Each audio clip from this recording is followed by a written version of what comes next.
right. And rounding out the SEC East, we have the Vanderbilt Commodores, led by head coach Clark Lea. In his second year, they went 2-10 overall last year. So year one of a rebuild and off of a no-win 2020 year. They're looking to really jump back into this and really start this rebuild into something stronger.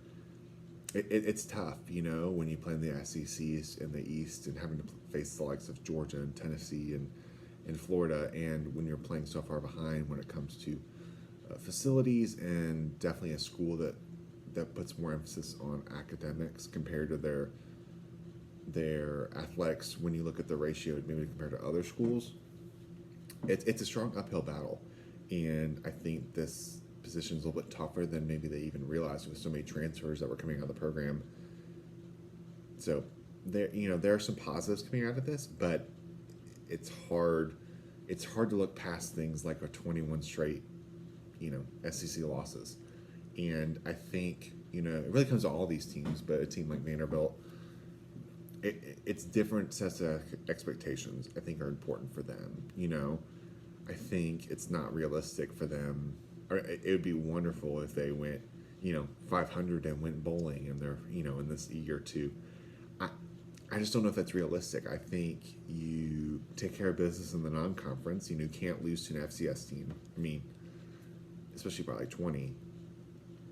Win one, maybe two SEC games in year two, and then year three you're starting to build. You want to build some recruiting into maybe year three. You're looking at hopefully a 500 team.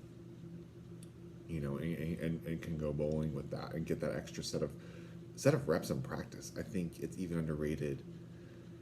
Even with all this NIL and different changes that are happening, it's still, those extra couple weeks of bowl practice are really big, especially when it comes to rebuilding and how much you can do in that time frame. So a lot to look in this. When you come to key guys to look at, it'd be interesting to see how they do the quarterback, because you got Ken Seals, who was the first SEC freshman, I think, true freshman to start since the 1970s. He threw for 1,100 yards, though, last year. Mike Wright, a little more dual threat, threw for 1,000 yards, had, 300 yards on the ground. So very interested to see what they kind of do with that. At the same time, they don't have as many of the playmakers on the outside to really work with that. And you really want to get as many dynamic players as you can on the field. And so like a guy like Will Shepard's like a big deal, because he had 500 yards, 4 touchdowns. So it's really not necessarily one side of the game that is really like, this is the reason why, they won 2 games last year.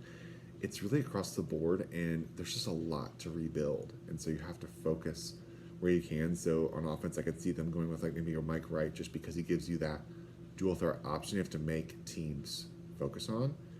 And, just wanting to get guys in space, get the ball to guys like Will Shepard, Rocco Griffin, 500 yards on the ground. They're going to have a few different guys that they're going to look to and try to be a little more dynamic with. But, I mean, they gave up 35 points a game last year. They need a guy like Anthony Orji to, the guys like that to step up and make plays. And I think for them, they really have to just take care of the non-conference. Because it's hard to look them past. I mean, if they were to win 4 games, I mean, that's what we're talking about.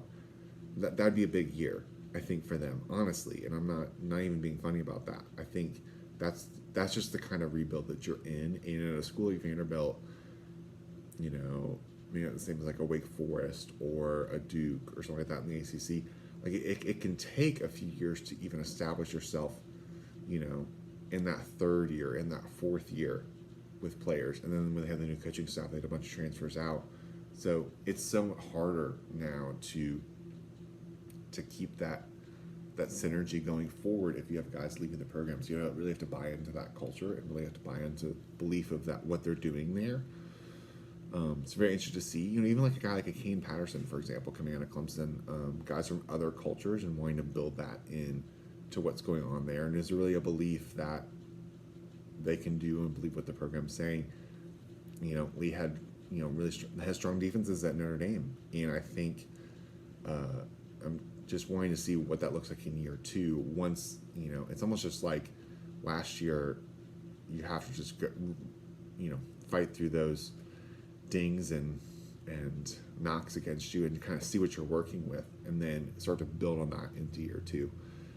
I think the big thing for them is they got a $300 million endowment. There's an endowment or just check for facility upgrades, and when it comes to stadiums, I mean, very small stadium compared to other schools, and compared to other SEC schools, they haven't been on the same playing field. So this will help close that gap a little bit. Like, there's still going to be a gap, but I think things like that will be important. Now it will see how this coaching staff and this team uses that to continue to build momentum into that. So, because it's tough, at Georgia, they get at Alabama, they get Wake Forest in the non-conference. As we say, that Ole Miss. It's a lot of tough games. They got to win like the Hawaiis and the Elons to show improvement. Otherwise, they're going to be in this cycle over and over again. So, there you have it. There's Vanderbilt.